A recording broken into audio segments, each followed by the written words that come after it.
Hello, everyone, and welcome to the Real Watchers live stream for January 2nd, 2025. You heard me right. It is, in fact, the new year. Look at that. I got a PNG of 2025. And Kevin, I'm going to be inside the zero. Anyhow, hope you all had a very happy New Year celebration. Hopefully it was safe. Hopefully you all have some wonderful resolutions and goals and things in mind that you want to do with this new year. I mean, you already know what Kevin and I are. Watch more movies. That's our resolution for 2025. But hope you're all doing very, very well. Glad to see you on the second day of the year. So, but as we'll talk about, we've got some pretty awesome stuff that we're looking forward to this year. Not just movies, but also things going on with the channel. And we'll go ahead and talk about that a little bit more later. But Kevin, how the hell have you been over the course of the last week? He's muted, ladies and gentlemen.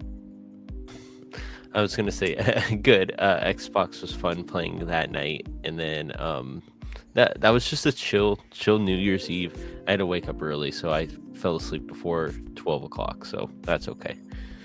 That's perfectly all right. I feel like once you kind of get out of your 20s, you just end up falling asleep like before midnight. Mm-hmm.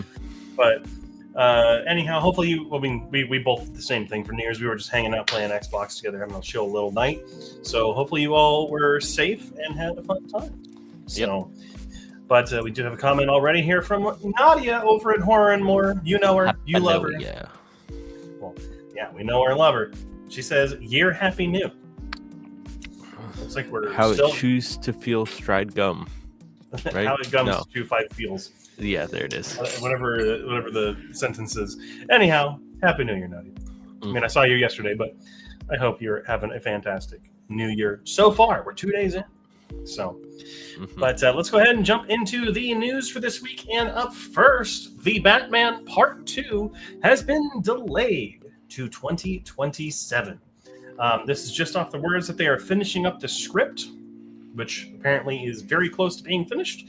So it's just they're gonna give it some time, which is totally fine. Let it marinate. That's okay. Make it good, just like the last one was. Yep. If you can keep that same level of high standard, go for it. We'll be okay with it. Yeah. All right. Next up, Charlie Cox's Daredevil has reportedly been added to at least one upcoming Avengers movie, which I know everybody was very excited about Charlie Cox coming over to the MCU. But his Daredevil TV show hasn't come out yet, right? Starts in March.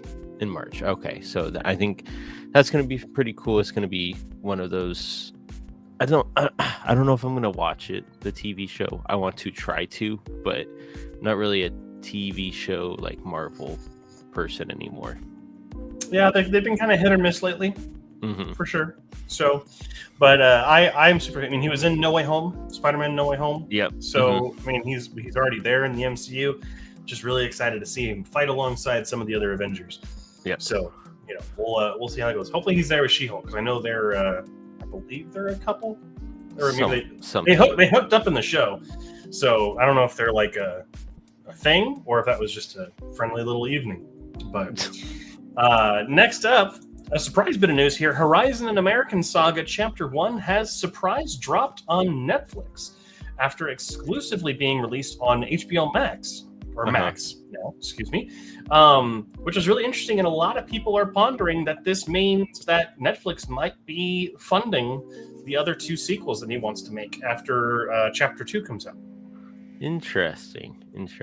Doesn't I'm not looking forward. I would say not looking forward to the next 2, but this one didn't pique my interest. So it feels like Netflix just picked it up because a lot of people have Netflix and they might be interested in it. So I mean, it also did pretty well on Max, like with streaming numbers. So okay, you never know. Yeah, never know. But next up, for the first weekend of 2025, Apple TV Plus will be free. So if you want to watch any Apple TV movies or anything like that, or TV shows like Ted Lasso is on there, try to binge it throughout this whole weekend. Yeah. Also, the Godzilla show, Monarch Legacy of Monsters, is on there. There's also the movies from this year, Wolves and Fly Me to the Moon, as well as some other movies that are from a couple years ago, like The Tragedy of Macbeth and stuff. There is some good stuff on there.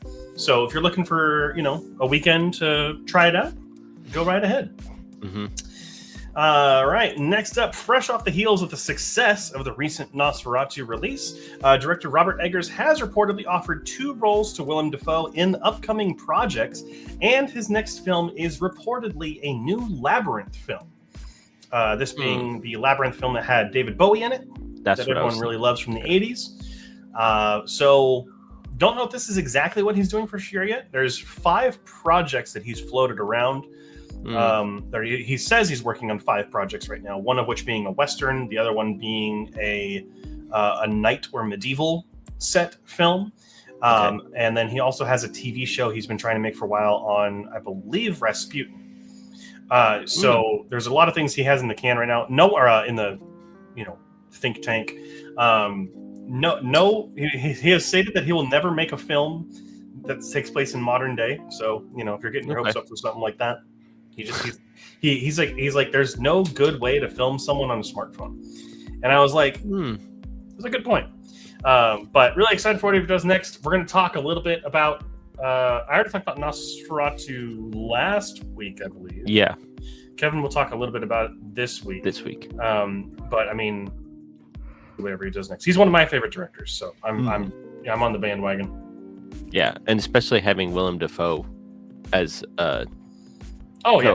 coexisting with him. Yeah, he was good. It's like Quentin Tarantino and Samuel L. Jackson. It's now Robert Eggers and Willem Dafoe. Exactly. And I'm all here for it. Yeah, me too. Marvel Animation has teases possible animated theatrical release. They are constantly thinking about it, but it has to make sense as an animation. Cool. Don't put that on anybody's heads, because then they're going to start conspiracy theorying out of everything. Sure. I think this stemmed from an interview that the head of the animation team was talking to someone about, because they just wrapped up What If season 3, and someone asked me, like, would you ever do theatrical releases? And they've said, yeah, we've thought about it. We would do it. The problem is, it's just like whatever it is has to make sense as an animated film. Yeah. They're like X-Men 97. Maybe that would be a good film, like as like a climactic, final thing or whatever. But like it wouldn't just be like a mainline MCU movie. So they would have to, it would just depend on whatever the story is. So yeah. Alrighty, next up, Tim Allen has given an update on Toy Story 5 and says that it's a really good story, which I've been saying that since they announced it, because we know what the story is about. And it's like, again, all those movies tend to introduce things that are just so real to the mix, and they connect to reality in such a unique way. This one, as we've stated before, will be about the toys competing with electronics for Bonnie's attention, which is so powerful, because all our children are just sitting there on iPhones now. And so, it's I'm all here for it. Yeah, I can't wait to see it. There we go. Next up, Wicked for Good will feature an original song co-written by Cynthia Erivo, Elphaba herself. Elphaba. I messed up on that one. Elphaba herself. You got Cynthia's name right. So Elphaba herself is co-writing one of the original songs that will be in the new film. They said there will be 2 original songs. They are also, like, the other writers of the songs are the people who did the original music for the play. So it's not like they're just getting added. They are being written by people who will make it feel in line with it. So okay, good. Alrighty. Fresh off the heels of a 2024 success, I saw the TV Glow's director Jane Schoenbrunn that her next film is titled Teenage Sex and Death at Camp Miasma, will both honor and critique the slasher genre. She has described that this film will be something similar to Portrait of a Lady on Fire, set in a Friday the 13th sequel. What the Which, heck is that? like an indie like drama about women, kind of, that's what Portrait of a Lady on Fire is. I haven't seen it, honestly, but it's like an indie drama about women. But like that set in a gory Friday the 13th slasher, which Interesting. I think that a lot of people did think that I saw the TV Glow. I mean, it's one of those movies that I really want to watch it again because a lot of people are putting it on their top 10 of the year lists.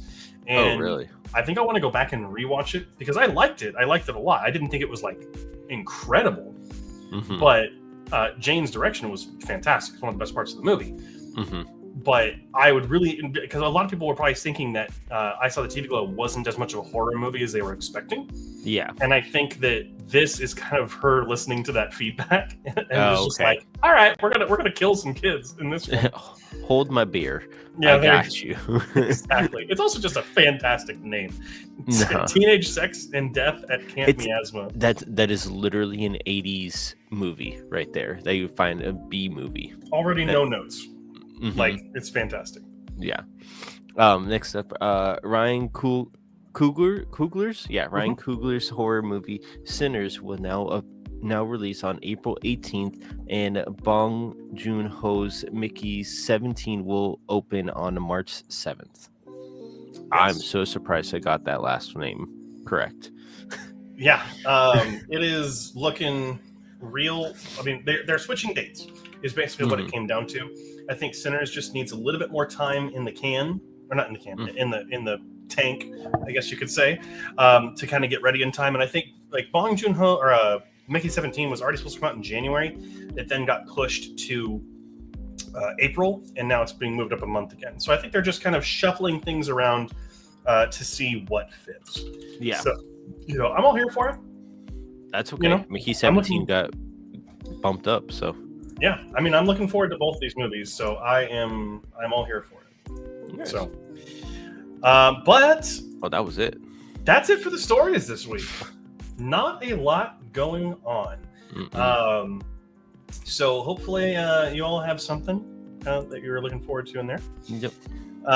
Let's go ahead and get some of these comments here. Toy Story 5 is still going. Yes, it is. Yep. It's one of those franchises that I don't think will go away because each film grows with its audience, and the story tells, or the film tells a story that is central to that whatever generation at the time's thing is. Like I was like a child, like a very small child when Toy Story 1 came out.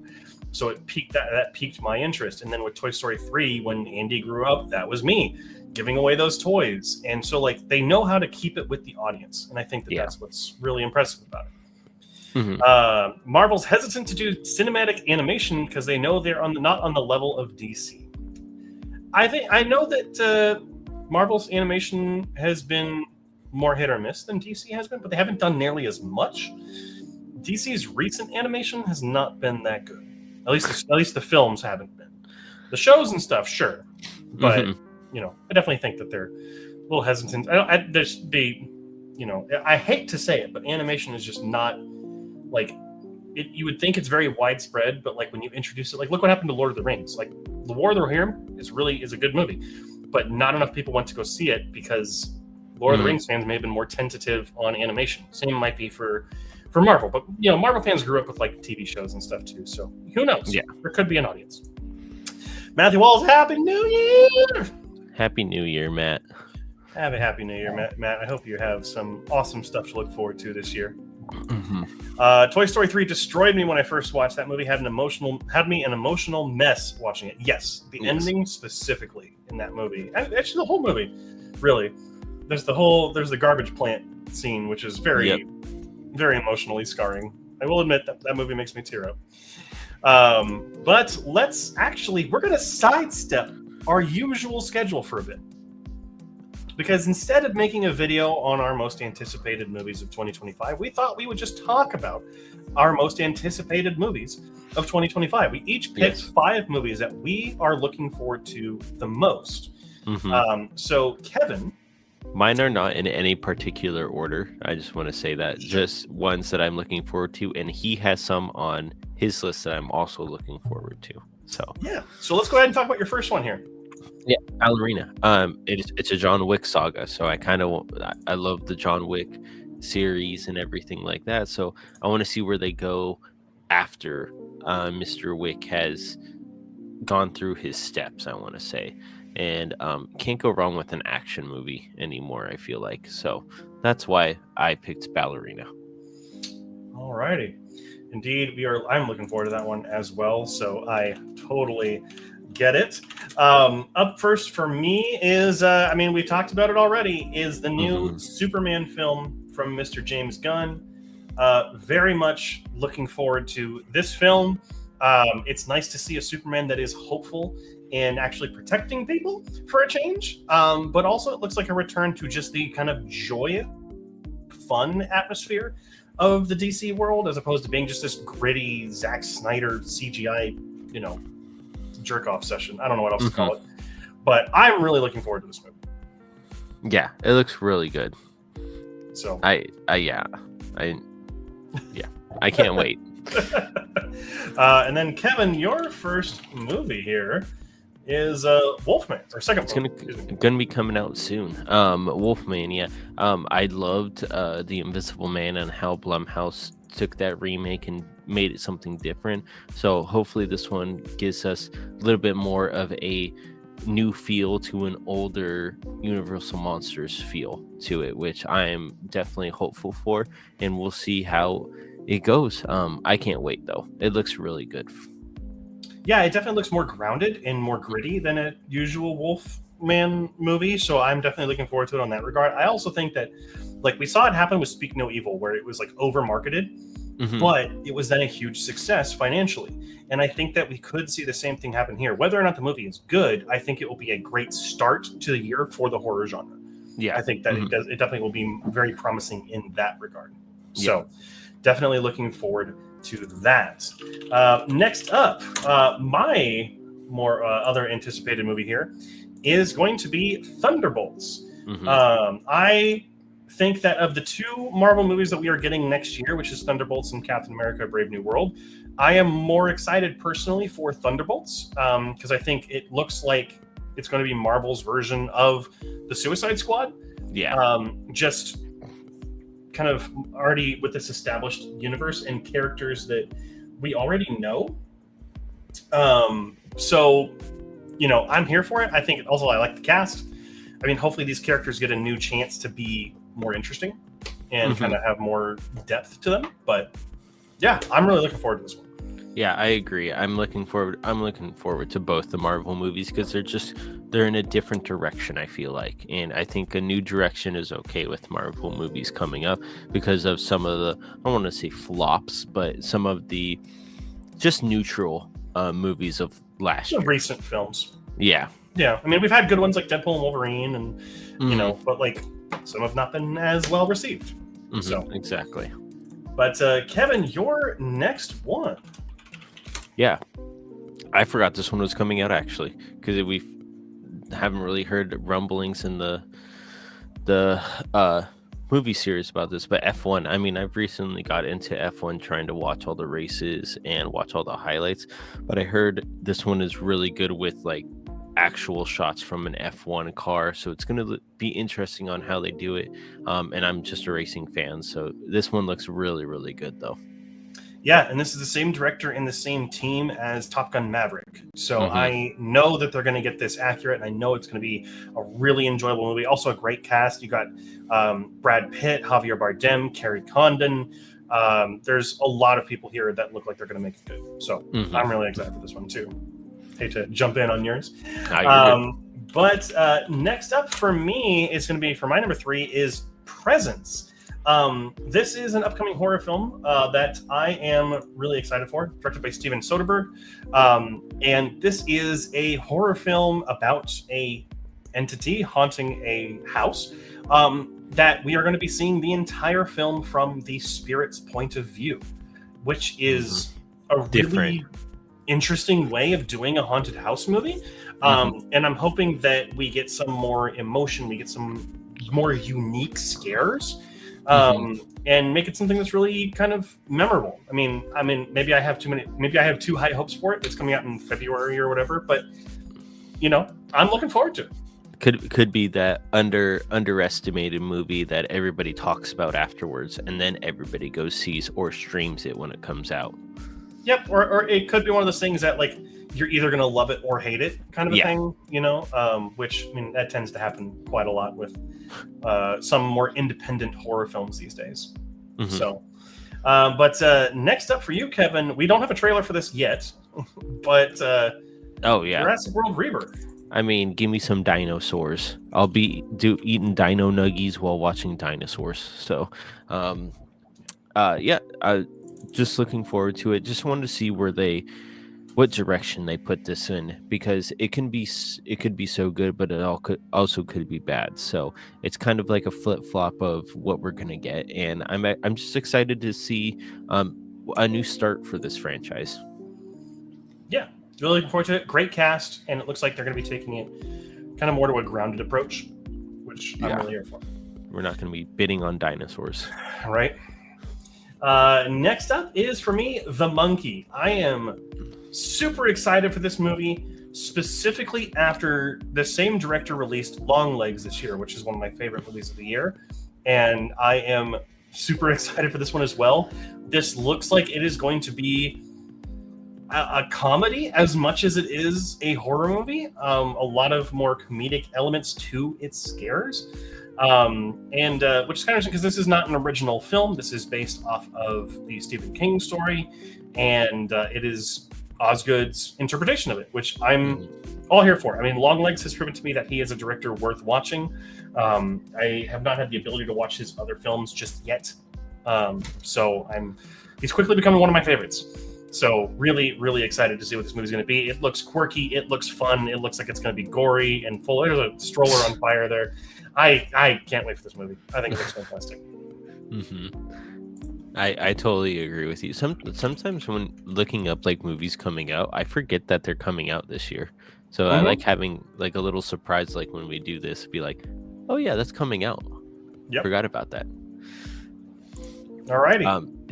My next one, Captain America: The Brave New World. Again, like I said with the Thunderbolts, it seems like a more grounded Marvel movie and a more these have consequences Marvel movie, which I want them to do instead of having be like, oh, everything's okay in the end and there's no loopholes or anything like that. So in this one, you can't go wrong with the cast again. You have Mackie, you have Ford, and then you have Giancarlo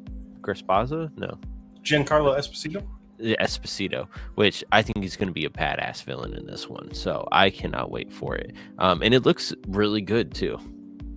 Yeah, and hopefully it lives up to some of the hype that we have for it. Alrighty, and then my last one here, kind of an unexpected one, but we have actually already talked about it today, and that is Mickey 17.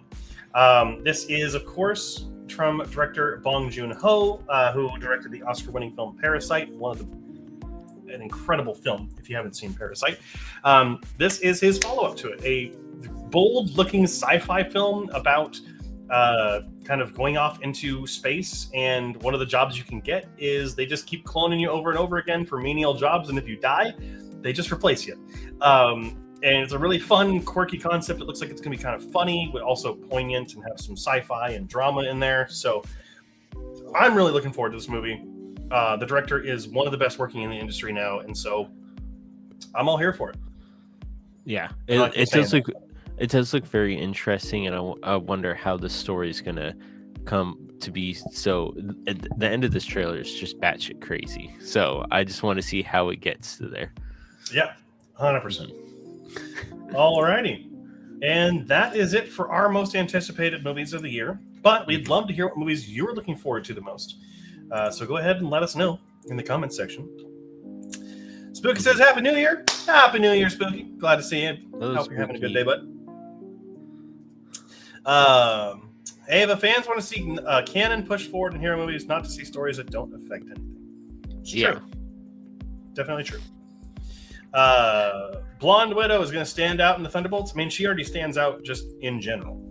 So, I mean, she's one of the best parts of the current Oh, MCU. Black Widow. Oh, I get what you did there, Joey. He's talking about Florence Pugh. Yvonne. Yeah. So, excited for these? Mm-hmm. Definitely excited. Haven't heard of any of these movies except Wolfman. Oh, that's okay. No, I mean, there's only 2 other horror movies on there, and the 2 that are on there are more like independent and kind of artsy, so makes sense. Mm-hmm. Yeah, anywho. Yep. Alrighty.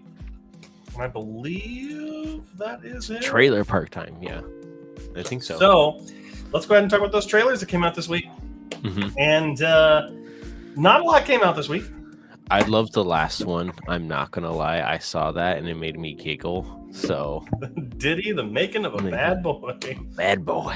It's an upcoming documentary. But I think for me, Grand Theft Hamlet is just such a unique idea. And Kevin just watched the trailer for the first time before this, and it is such a unique concept. A bunch of guys who were bored during the pandemic. Theaters were closed, specifically like, production theaters, like Broadway style theaters. And so they went into Grand Theft Auto Online to do their own version of Hamlet. And it's their documentary about how they tried to do it in the craziness of GTA Online. And it looks nuts. Yeah. But that's it for the trailers. Nothing this week. It's the new year. Nothing's really going to come out for a little bit. So, yep. But Kevin, why don't you go ahead and tell? Hey, what's going on? Yeah, but the box office did pretty well with Sonic the Hedgehog 3 at 37 million. It was Mufasa, The Last Lion King, with 36.8 The Last Lion King. Oh, see, that's just gonna roll off the tongue. It's Mufasa, the Lion King. Well, it should be the last in the series. And the Nosferatu with 21.7 million, coming in real good, with its debut. Wicked, it's second week, right? No, first. No, week. It is the weekend. Yeah. Wicked coming in with 19.7 million, and Moana 2 coming with 18.9 million. Nothing below 10 million this week, which is in the top awesome. 5. In the top 5. Well, yeah, in the top 5. That's what we look at. Yeah, exactly. There was kind of like a movie for everyone here. Yeah. Mm-hmm. And it's really kind of interesting. You have 3 family movies in the top 5, which I feel like is pretty rare.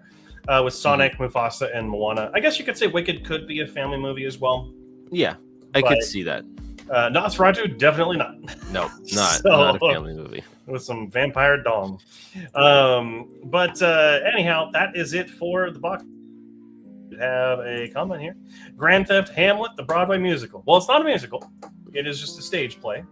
There is no singing in Hamlet that we know of, unless there is a musical version that I don't know about. But yeah, it's a bonkers idea for a documentary, and I'm very excited for it. It's coming to theaters. So, but let's go ahead and talk about the movies that are coming out this week. And there's some pretty interesting ones. So up first is Wallace and Gromit: Vengeance Most Foul. Gromit's concerned that Wallace has become over-dependent on his inventions, which proves justified when Wallace invents a smart gnome that seems to develop a mind of its own. This also sees the return of very much a fan favorite villain of Wallace and Gromit, Feathers McGraw, who is the penguin disguised as a chicken. Yeah. So very excited for this. I cannot wait for this. The trailers are so good, and is getting a lot of awards attention for animated film of the year. So very much looking forward to it. Up after that is September 5th. During the 1972 Summer Olympics in Munich, Germany, an American sports broadcasting team must adapt to live coverage of the Israeli athletes being held hostage by a terrorist group. This is one of the based on a true story type films, this time about the Munich Olympics and the events that were going on around that time. There is also another film by Steven Spielberg called Munich around the same name, or about the same event. But September 5th is getting a lot of award show kind of attention right now as well. Mm-hmm. So definitely worth a look. Up after that is The Damned. A 19th century widow has to make an impossible choice when, especially during a cruel winter, a foreign ship sinks off the coast of her Icelandic fishing village. This looks like it is going to be I believe, an Icelandic horror film with some drama and mystery thrown in there. And it looks pretty promising. And there's a lot of pretty high reviews saying that it is pretty scary. So, who knows?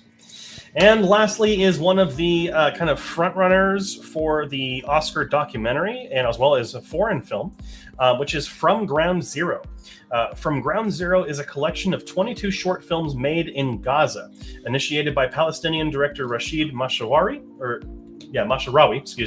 The project was born to give a voice to 22 Gazan filmmakers to tell the untold stories of the current war on film. Really, I'm looking forward to this. It's going to be in theaters limited this week. I believe more widely released next week. So very much looking forward to this one and what kind of stories are coming out of that area right now. So, but that is it for what's coming out this week. So, you know what that means, Kevin? It's movie review time. It's time to talk about them movies. And I believe this is the second week in a row where Kevin's watched more movies than I have. No, I don't think last week. Oh, was it the last week or the week before? I don't know. Something like that. But Kevin's been watching a lot, so we get to talk about those now. So let's see here. Kevin, you have 1, 2, 3, 4, 5, 6. And I have 1, 2, 3, 4. 3, 2, 3. 2? 3, 2, 3, 2? 2, 3. 2, 3, 2, 3. Well, we'll do that. All right. Well, that wasn't confusing. Nope. It's going to be better. So my first one up that I watched this week outside of the wheel was Transformers 1. Actually, all the movies I watched this week were 2024 ones. So good to keep in mind. Transformers 1 was way better than I thought it was going to be. The trailers really mismarketed this movie. It has some pretty violent moments in it. It is not specifically a kids movie, even though it does have humor and more family kind of moments in it. It is not really a kids movie. This one has a good story, it has good writing, really good characters. Actually, the character writing is really good in this one too. However, I do think its humor weighs it down just a little bit. Bumblebee is a little too quippy for my good. A little. Not a little. It's more than a little. But, you know, it's fine. But the pacing also in the first act, it's a little too slow in its first 30, 40 minutes. But I do think that the cast is really good here. Not Liam Hemsworth. I don't know why I said that. Brian Tyree Henry is fantastic as Megatron. And seeing him kind of come up from where he starts to where he ends sells it beautifully.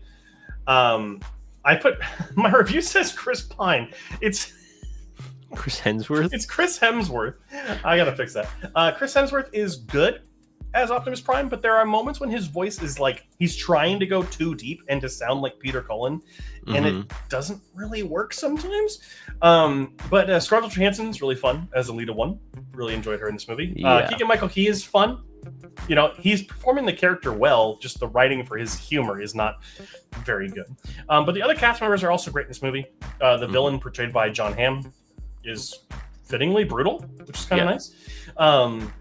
Like I said, the story's really good in this movie, but it struggles with the humor. Some of it's too childish, and then the pacing in that first 40 minutes really kind of slows it down a little bit. But it is a promising and much-needed reinvention for the series. I hope they keep the animated ones going, because they're better than the live-action ones, which is not a high bar to clear. But, you know, I mean, I want to see the G.I. Joe Transformers crossover in live action. I really want to see that. But, like, I'm more excited for a second animated film. I want to see the war for Cybertron between the Decepticons and the Autobots. That's what I want to see. But that's my first one. Second one, I believe Kevin talked about this last week, and that is Juror number 2. It's really a shame that this wasn't put in theaters more, because I think this would have been very successful if it had a wider release. I think it's a solid courtroom drama with some really good performances. I don't think it's anything special necessarily. It's got some dialogue issues and it's got some pacing issues, but it's still a movie that I would recommend. There's a really interesting examination of morals and guilt in this movie, and kind of like a little bit of introspection into the justice system of the United States. You know, do we really get justice? Who knows? I think Nicholas Holt's really good here. Toni Collette is fantastic in this movie. I think she's my favorite part of it. And everyone in the cast really does a great job. However, the script does give some pretty bad dialogue from time to time. Yeah. I gotta tell you, every scene with Nicholas Holt's wife did not feel like she was actually pregnant. No. There was not enough of her screaming at Nicholas Holt to grab her Funyuns and dirt from the backyard. Like it sounded like someone was like trying to be cute pregnant the entire time, and it did not sound like someone who was actually going through those things.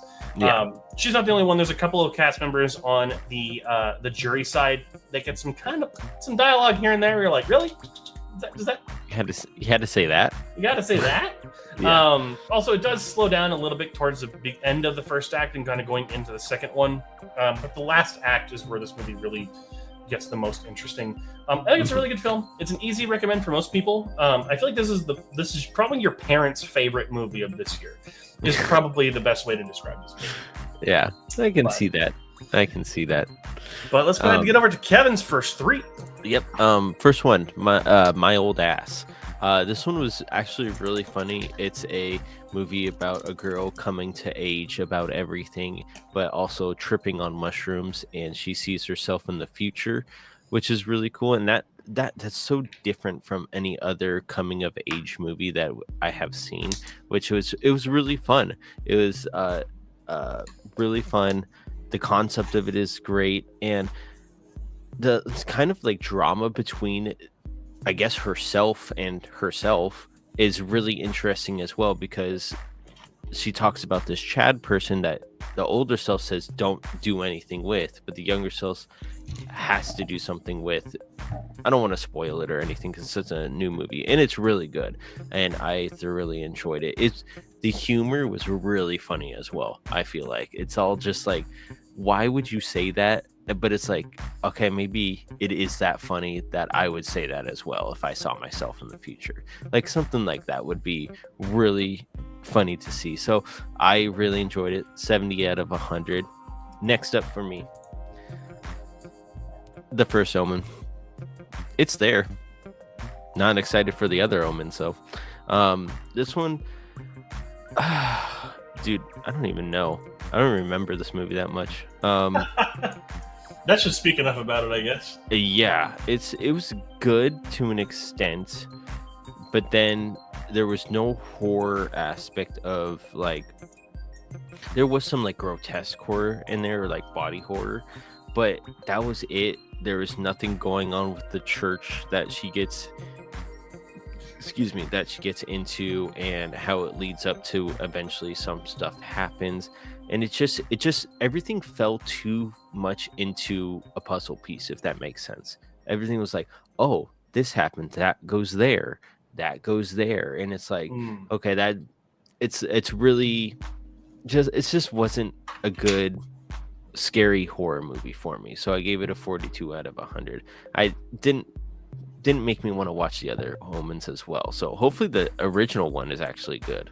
So it's more like a Lego set than a puzzle. Like this goes here, then this goes here. Yeah. Instead of like, trying to figure it out. Yeah, okay. Exactly. And then next one up is Twisters. Wow, this is such a fun movie. And the CGI weather simulations in this movie is absolutely gorgeous. I loved every single second of it. It was just like a fun kind of drama thing that happens between the two people. And then the villain in this movie is not really a villain, but he's also he's the good guy of this movie, which is a very interesting take on that part. But you're there for the storms and the wreckage and everything like that, and it had a lot of those, and the wreckage scenes looked absolutely amazing as well. So I gave it an 82 out of 100. It was just a great movie overall. All right. Yeah, I agree. It's a really fun movie. One of the better blockbusters of the summer, for sure. Alrighty. My third movie this week was Casa Bonita, Mi Amor. This is the documentary on Paramount Plus about the South Park creators purchasing the Casa Bonita restaurant in Colorado and what they did with it. It's really fascinating because on one hand, it could have just been them holding hands and be like, hey, we're incredible. We bought this restaurant. We're going to make it South Parky. But no, it's like there's not a lot of talk about South Park in it. They literally bought this restaurant, and it starts out like a bad episode, or not a bad episode, but like it starts out like an episode of Kitchen Nightmares.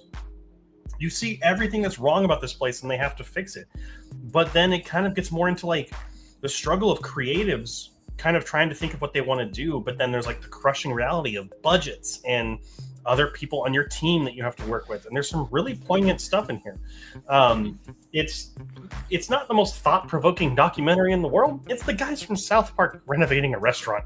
It's not the most like, it's not like the Gaza documentary we just talked about, right? But this is something that's really kind of speaks to me as a creative person, and anyone who's a fan of South Park or of like Disneyland background type information kind of stuff, like, or those kitschy themed restaurants.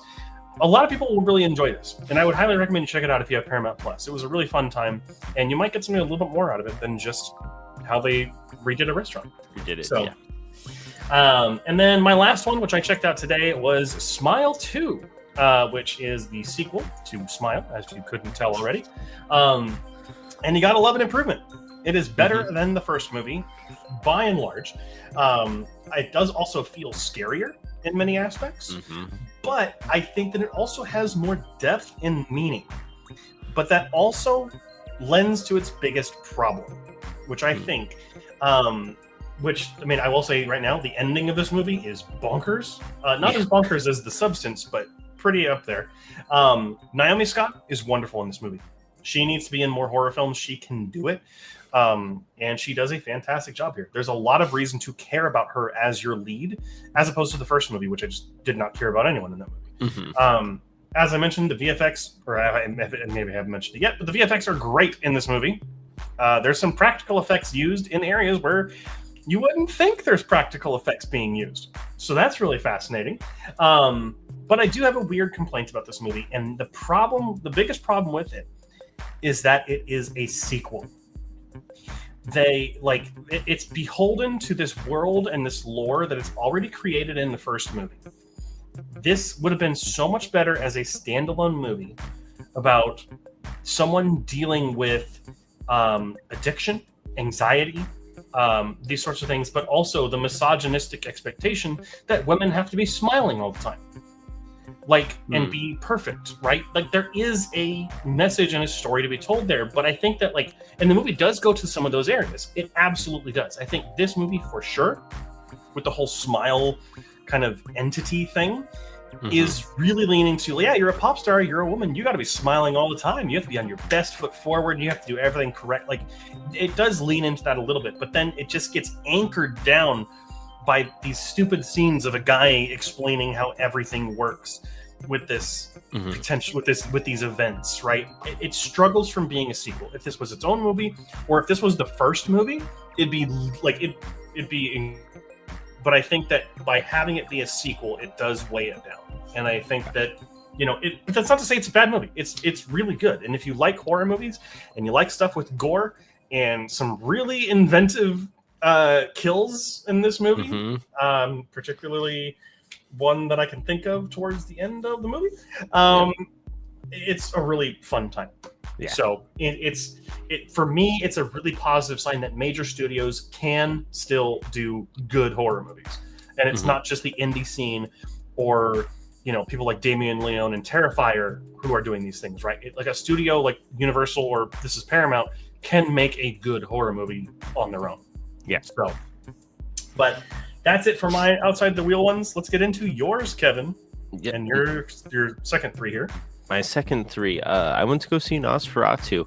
I don't know. I don't know if I'm a big Robert Eggers fan, and I don't like the way this movie is absolutely gorgeous. The costumes are fantastic.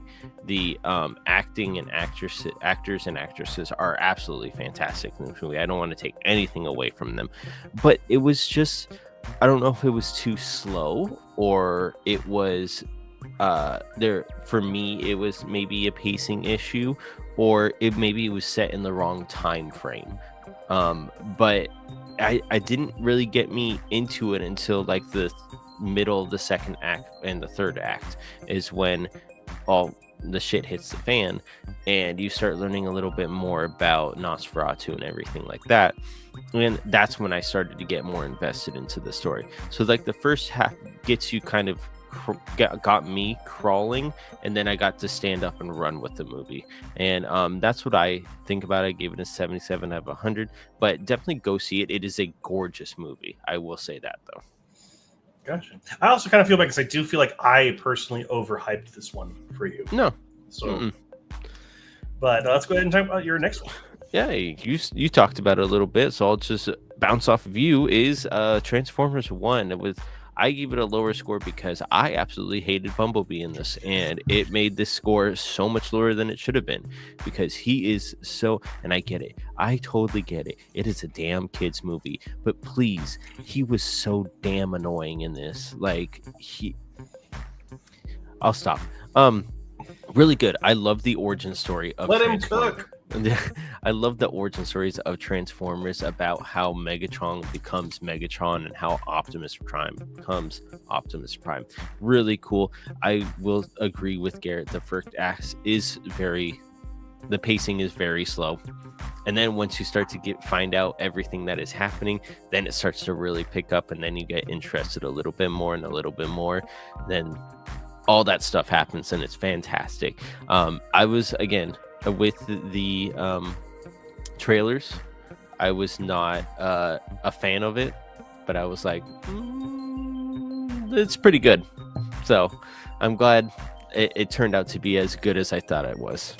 So I gave it 65 out of 100. I don't know if I said it, but there is one joke towards the end of that movie though that Bumblebee has that was actually really funny.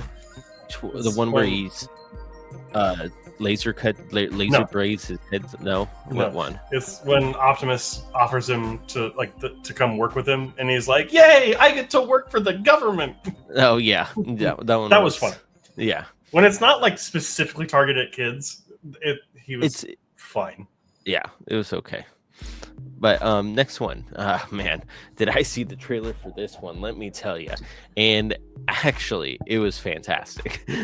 I didn't want to go see this movie because I saw the trailer so many times and it got really old with me. But the main actor, McAvoy, James McAvoy.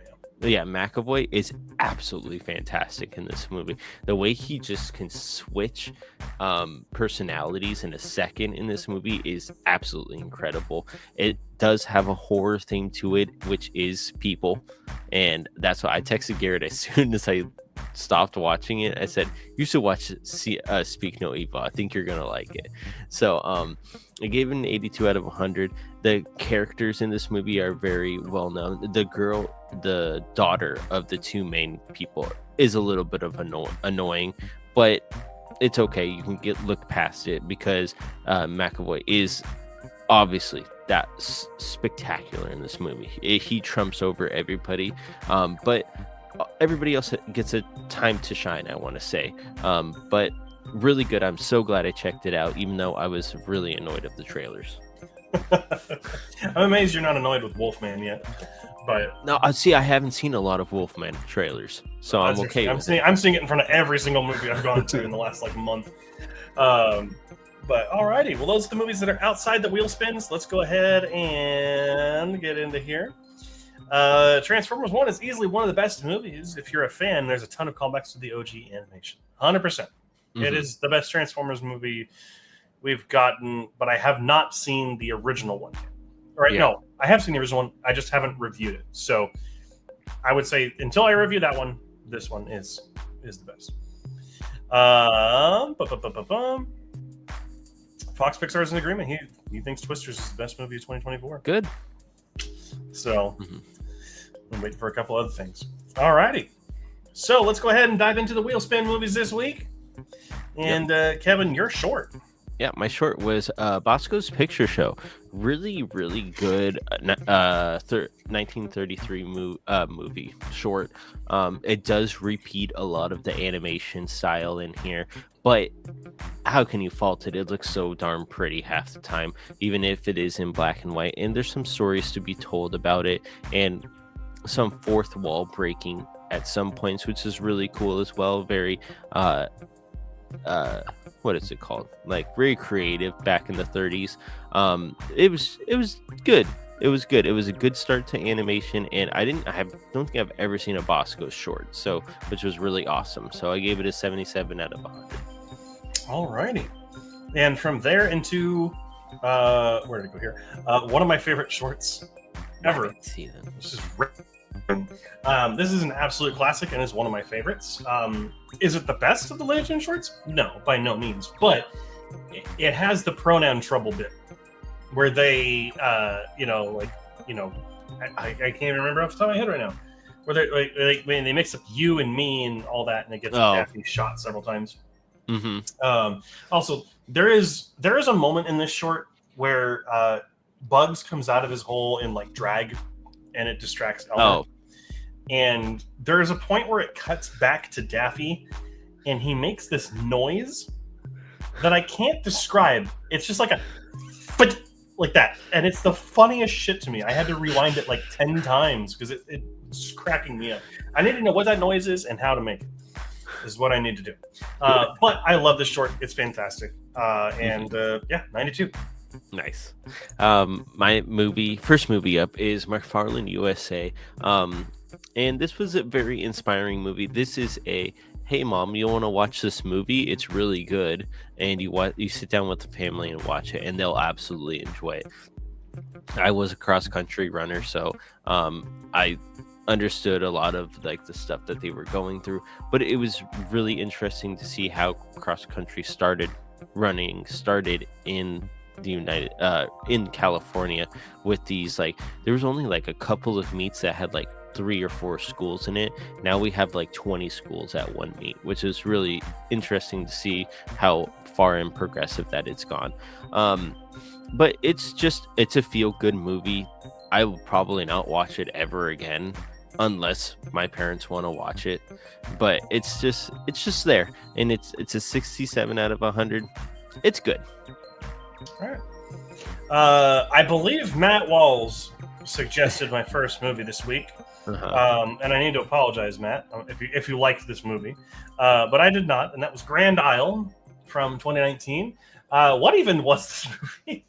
On one hand, there is a like palpable seductive thriller that this could have been, but then it just undoes all of that with its crazy as shit third act and reveals that just make it sound like they were just taping stuff together to make it sound as screwed up as possible.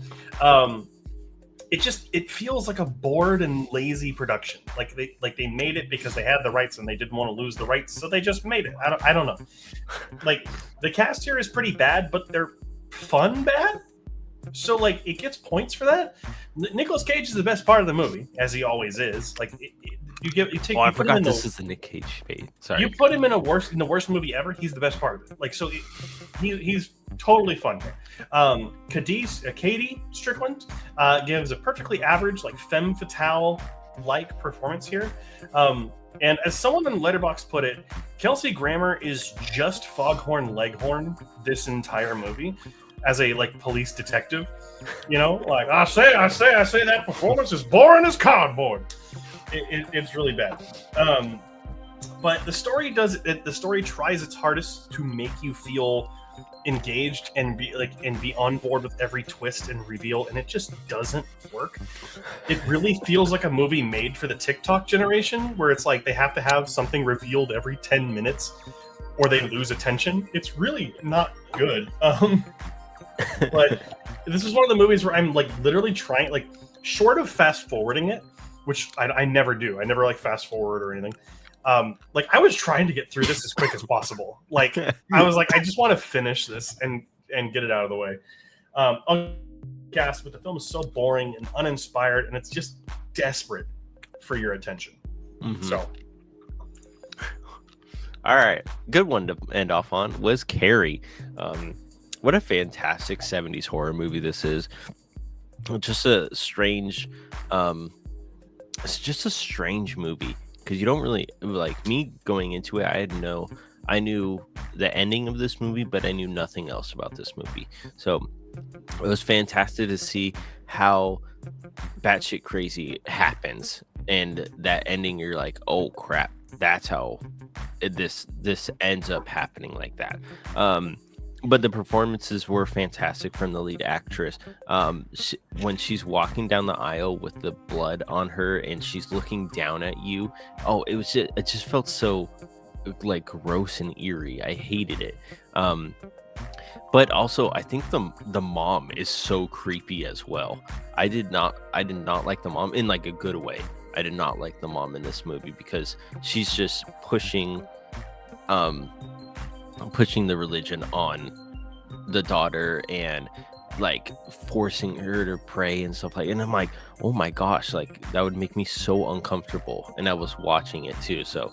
But it was still really, really good. 88 out of 100. I absolutely loved it. I can't wait to see the actual remakes of this movie because I heard those are good as well. All right. And last up here, I was thoroughly surprised by this, that I liked it as much as I did. And that is The People Under the Stairs. So, Nadia, thank you for this suggestion. This is my first movie that I watched in 2025. It'll forever have that place of honor in Letterboxd as my first film of 2025.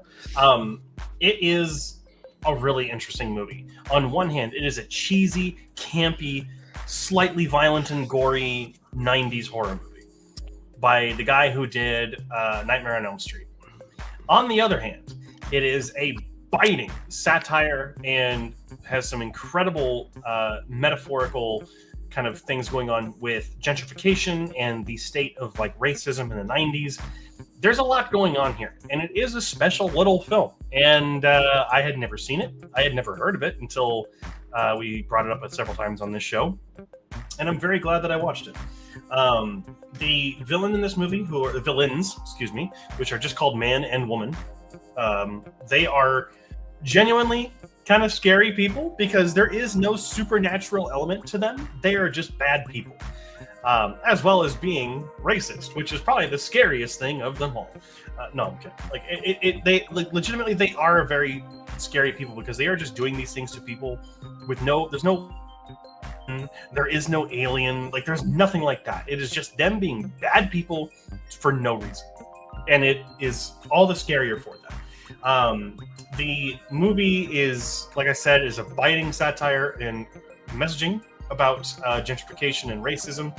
There's some blatant racism in this movie, which is really kind of hard to watch at points, but like it's to make you feel uncomfortable. It's kind of holding up a mirror to the 1990s. So I totally understand it.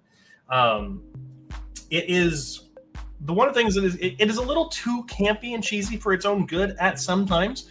I don't know why this little kid is saying all these banger one-liners, but it kind of takes you out of the movie just a little bit. Like why would this 7-year-old kid be saying these things? Who knows?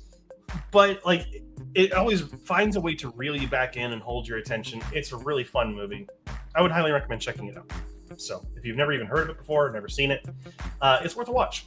Just as funny as it is scary at points, and with a really good message.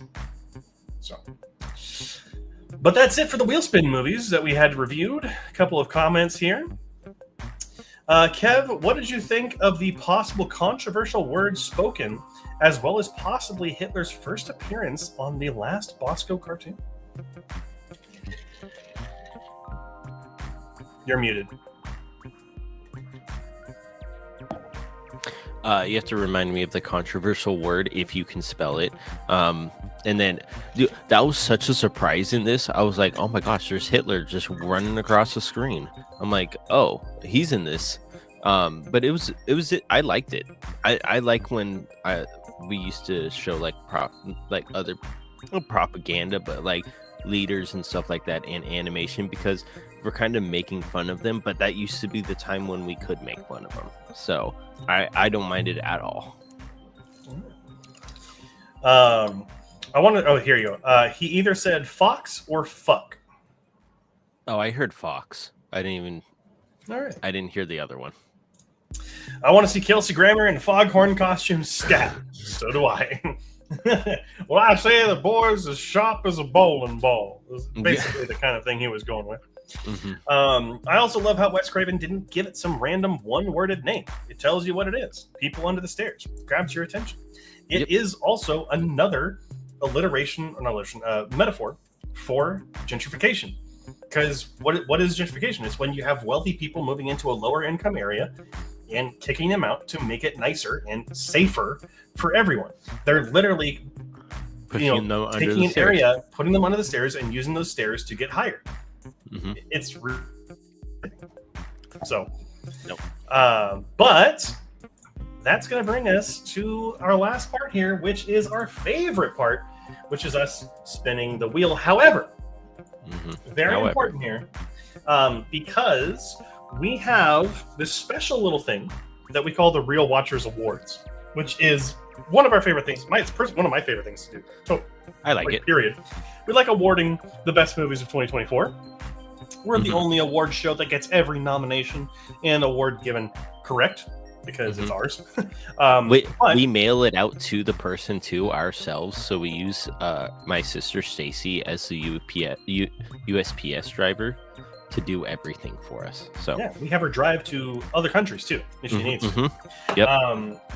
So because of that, we're going to be spending the next week kind of catching up on a lot of 2024 stuff, specifically Kevin, because Kevin's got a lot to watch. So do I, actually. But we're going to be catching up on a lot of those movies, things that we haven't seen yet. Like I haven't seen Challengers yet, or a couple other big movies. Kevin still has a couple movies he's going to check out as well. So we are only going to do one movie each and one short each, as opposed to doing two like normal. We'll go back to two next week. And then the following week, we're going to have to see, because I start my master's program and I do not know how much time I'm going to have for wheel spin movies. So we're going to figure that out as we go along. But we're just going to do one for this week so that Kevin and I can get a lot more caught up on our 2024 stuff. And then we can actually make our Real Watchers Awards for 2024, which will come out at the end of the month. So very excited about that. But let's go ahead and get the wheel up here. So if anyone has any suggestions, go ahead and throw them in the comment section. We'll go ahead and get them added onto the list, and we will move on from there. Nadia saying Silver Bullet and As Above, So Below. I have seen As Above, So Below. I have not. So we'll put that on there for Kevin. Silver Bullet and As Above, So Below. As Above, So Below is actually pretty surprising. It's better than a lot of other found footage films, I think. But any other suggestions that anyone has, please go ahead and get those in now. We'll give you like 2 minutes to get those in. But Kevin, since we're only doing one this week, what are you hoping you get?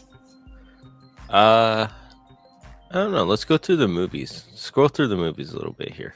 Well, actually, I got to put in some shorts here from never Joey, mind. so we're not going to have those ready just yet. But do you have like more of a genre that you're looking for? No, I'm down for any type of movie. I've been enjoying the ones that I've been getting, so I'm okay with it. All right. I'll take anything at this point. So I know we're very exciting with that commentary. Yep. Motor Mania. Let's see here, another short. It is Blue Cat Blues. And then we have Dixieland Droopy. That's our first Droopy short, I think, that's been on here. And then Doggone Tired. Alrighty. So those are our shorts from Joey. Thanks for getting those in. Go ahead and get this all shuffled up. We'll give it another minute. If anyone has anything else you'd like to add to the list, we're almost at 300 things on here, which is kind of nuts, kind of nutty, so to speak. But go ahead and get any other suggestions in. Got about 30 seconds, so make sure you type them in. Kevin's done a Droopy short before. Okay, never mind. Yeah, I did the mountain one, the Monty one. Yep. Gotcha. All righty, another 30 seconds. I know you guys have some more you want to add. Go ahead and throw them in there into the chat. That little type bar that's in the corner of your screen. I don't know why I'm getting higher with everything I say. About 15 seconds. Let's go ahead and get them in. Counting down. All right. It's been quiet for a little over a minute, so we'll go ahead and cut it off. We'll go ahead and do the spin. Kevin, you want your short first? Yes. Let's go ahead and do it. Spinning. Spin that wheel. And is it going to land on a short? I think it actually is. It's Dixieland Droopy. Yeah, I get a Droopy short. I love Droopy. Alrighty, so Kevin's short is a Dixieland Droopy. Alrighty, and then my first short is going to be... It's kind of funny, you've gotten both the Droopy shorts. I do. I have, but I love Droopy. So. And Droopy loves you. Yes, he does. Well, that doesn't work. So It's going to be whatever is closest, and that is going to be... God, I feel like an old man when I lean in this close. I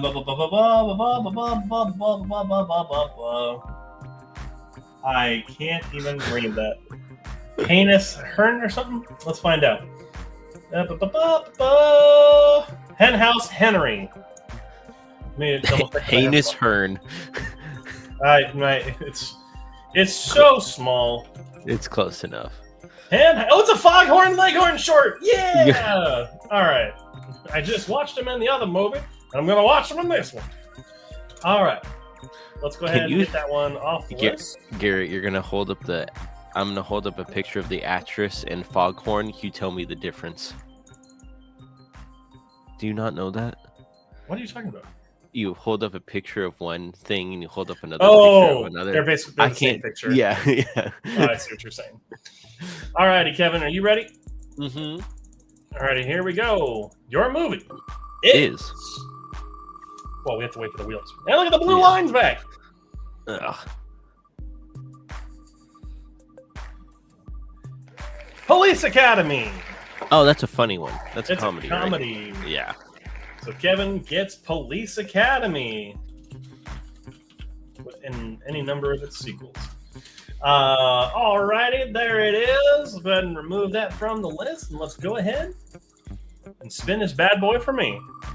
Remember, we are only doing one each this week, so we can get caught up on 2024 stuff before we do our cutoff for our awards stuff. Mm-hmm. So, well, I'm not picking something for you for my pick, so we'll go ahead and close that, and we'll respin. Anyhow, hopefully we get something good here. Mm-hmm. And it's the same thing. Oh my gosh. If it happens one more time, Kevin picks the movie. That's what we'll do. Okay.